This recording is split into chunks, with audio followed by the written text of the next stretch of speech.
All right, we got a good one for you guys today. Today we're gonna be making red velvet cupcakes, but with a little bit of a holiday twist.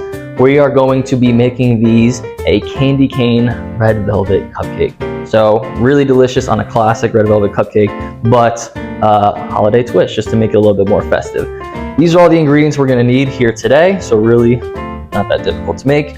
And our base to start off with is going to be just regular red velvet cake mix.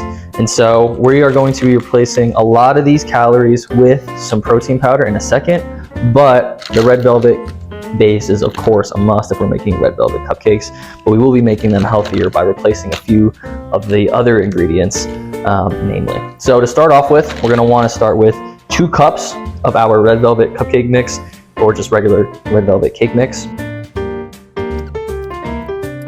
So if you don't have measuring cups, 2 cups came out to roughly half of this normal size package of the red velvet cake mix. Then we are going to go in. I'm going to start off with all of our dry ingredients first and then move on to the wet. There's only a few dry ingredients, so it's not that bad. Then we're going to be moving on to a great star of the show, which is our peppermint bark protein powder from Axe & Sledge.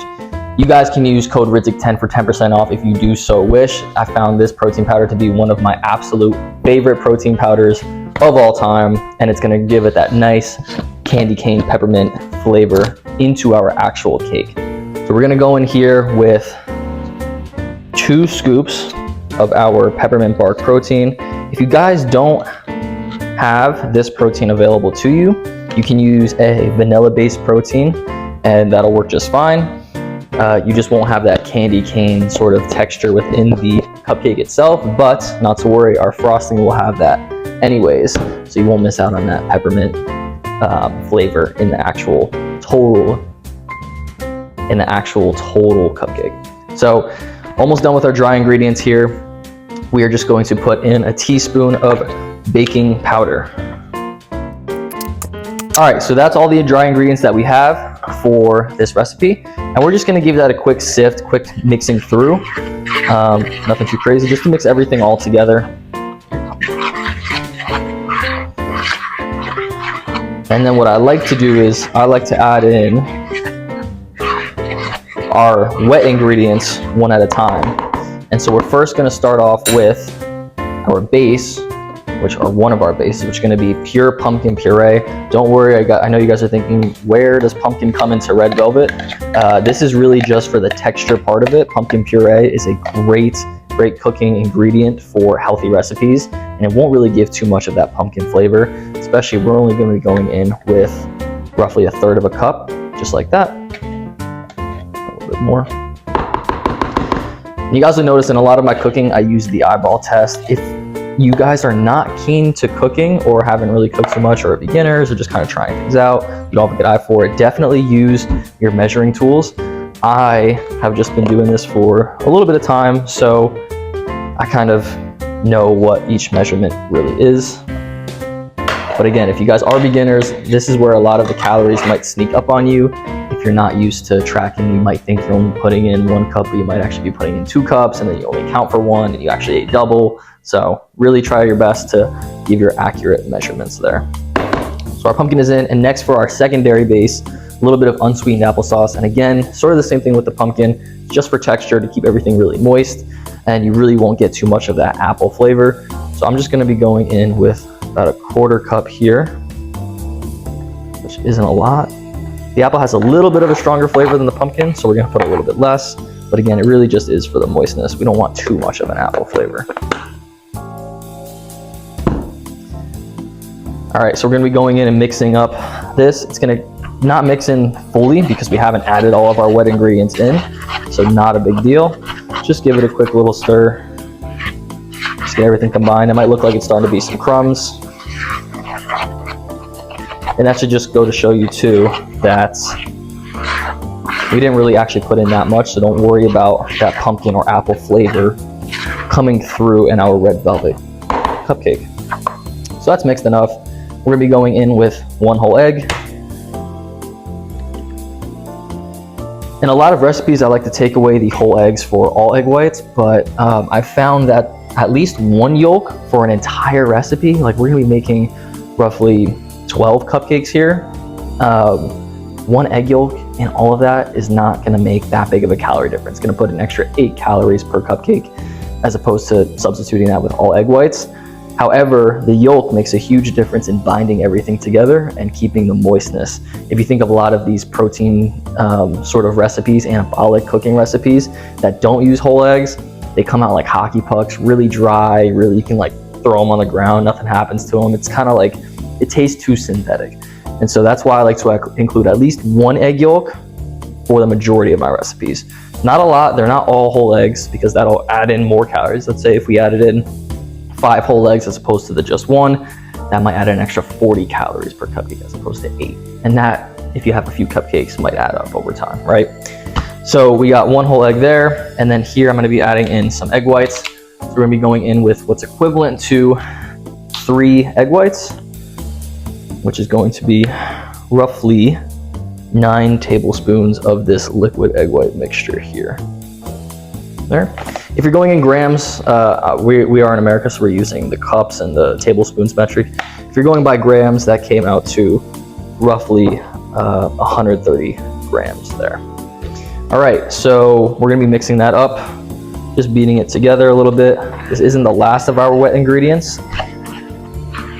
but like I said before, I like mixing in the wet ingredients into the dry as I go. It also helps to make sure everything is forming nicely. And when we throw in our last ingredient, which is mainly for consistency and texture, you don't overdo it.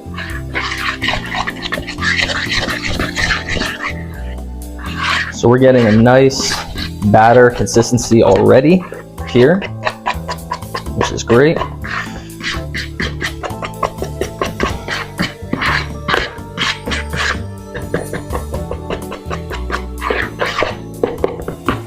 And it's beautiful and red, which is awesome.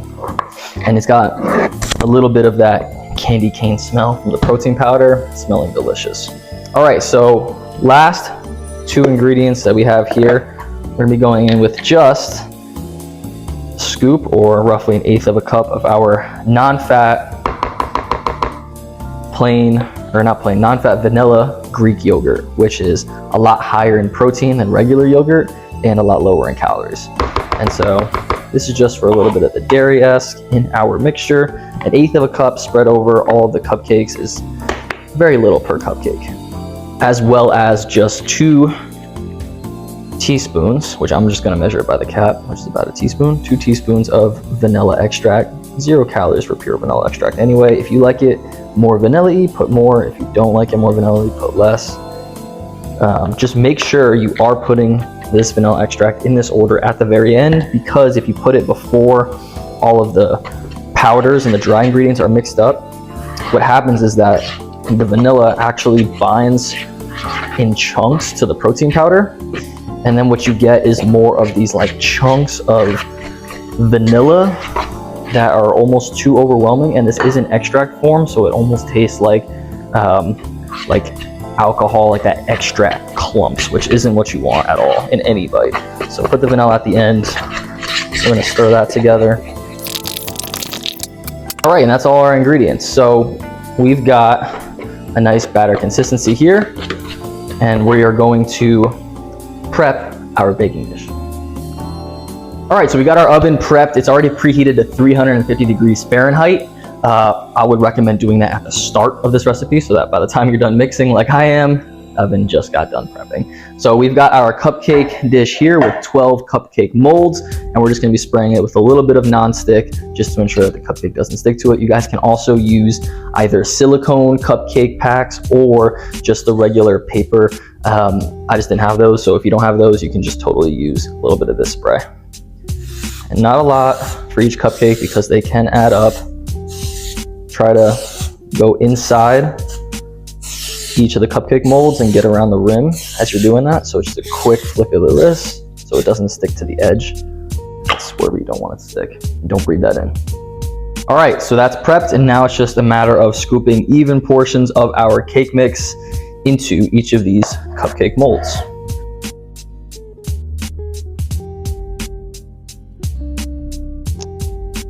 All right, try your best to clean off the edges of the cupcake pan so that we have nice evenly formed cupcakes.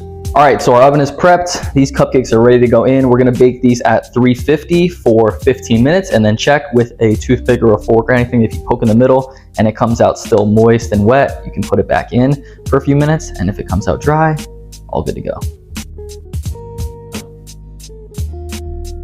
All right, so our red velvet cupcakes are done. I poked it with the fork, came out dry just at the 15-minute mark, so that should be good enough for most ovens. Of course, each oven is different, so make sure you check that, but they look fantastic. We're gonna set these out to cool for roughly 10-15 minutes. So we're just gonna set that aside. But while that's cooling, we're going to get our icing ready, because at the end of the day, these are not muffins, these are cupcakes. And so we want a good cream cheese frosting, which is typical for our red velvet cupcakes. Can't skip that part, of course. That's gonna make it delicious. With, of course, a little bit of a holiday twist on top as well. All right, so you guys just saw me take out one candy cane from each of the wrappers for each cupcake, and then the small candy cane, so one per each cupcake roughly. And so what we're gonna wanna do is we're gonna wanna crush these up into dust-sized pieces, because we don't want really any chunks in any bite of pure candy cane when we're eating a moist cupcake. And so what that means is just taking all of the air out of a Ziploc bag, putting the candy canes in, and breaking it up into small pieces.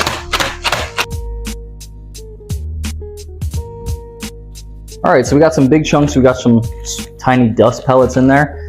And so what we want to do now is try to sift out the large chunks from these small ones, and that'll be good to dust over on the top of our icing. Okay, so for all the larger chunks, put it back in the bag, just crush them up some more.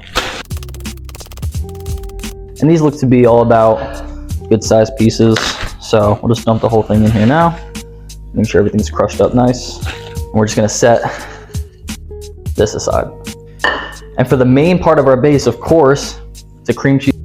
All right, so the mic cut out here for a little bit, and I think another chunk of the recipe as well. But basically what I'm saying here is that we're creating our cream cheese frosting, and we want to use a very low fat option of this. If you can find no fat cream cheese, so fat free, that's the best option. If you can only find a certain percentage of fat like me, I think I found like 1/3 low fat cream cheese, use that, and that'll be the base of our icing moving forward. Just use the lowest fat content that you can find for these cream cheese. It's gonna take away a lot of the calories and make it healthier.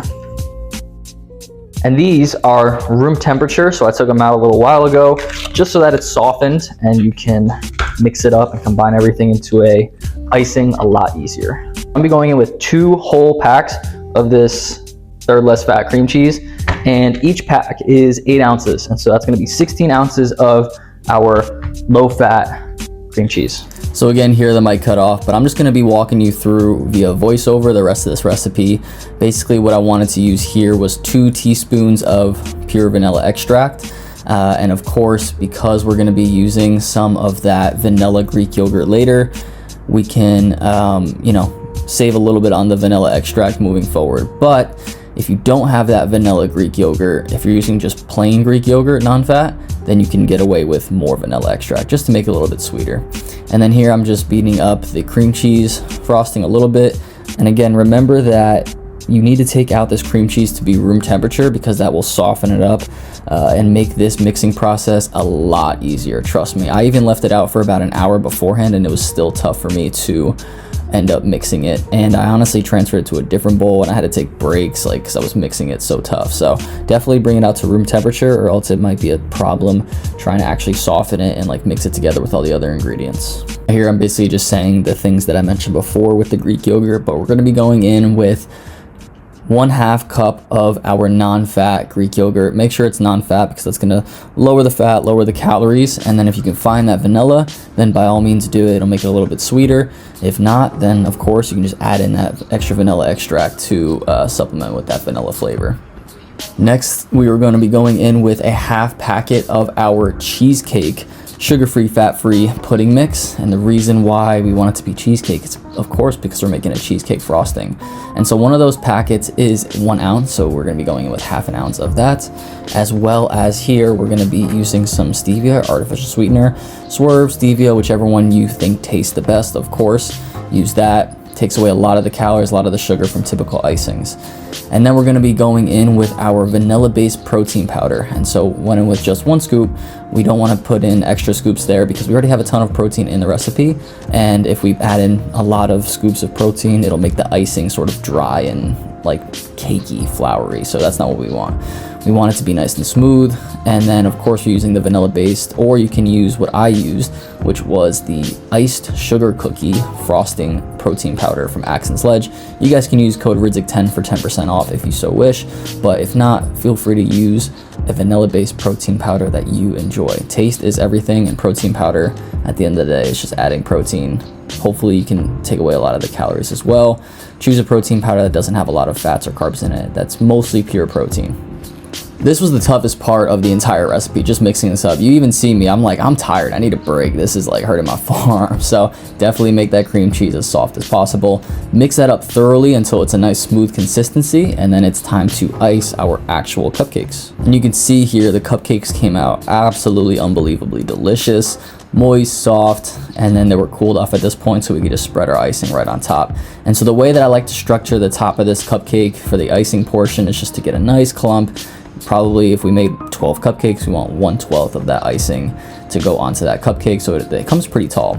Then I sprinkle it on just to make it festive with that unsweetened coconut flakes. Make sure it's unsweetened, that way you don't add in extra sugar and calories that sneak up on you. Just a nice little sprinkle there. If you don't like coconuts, completely fine. Throw some sprinkles on there as well, and then some of your crushed candy canes, of course, to make it that peppermint flavor that we're missing. And here I'm just showing the camera that it looks fantastic. It tastes even better, as you're gonna see. I got my brother to help taste test. We both cheers, and man, oh man, it was delicious. Tastes just like a normal red velvet cupcake. You would never guess that it's super high in protein and very low in calories. I'm gonna throw up the macros on the screen as I was mentioning. So here are the macros. Really can't beat them at all. I mean, for a red velvet cupcake that literally tastes like the best dessert you've ever had in your life, to be able to eat this and stay on your goals is unbelievable. So hopefully you guys can follow along with this recipe, and you'll see that you don't have to eat a boring diet in order to actually see results. I eat cupcakes and still am on all of my goals, wherever that goal may be, whether that be building muscle, losing fat, both at the same time, performance goal, whatever it might be. You could certainly do that. So feel free to check out any other recipes that are on the channel, and subscribe if you like this video, and we'll catch you guys in the next one.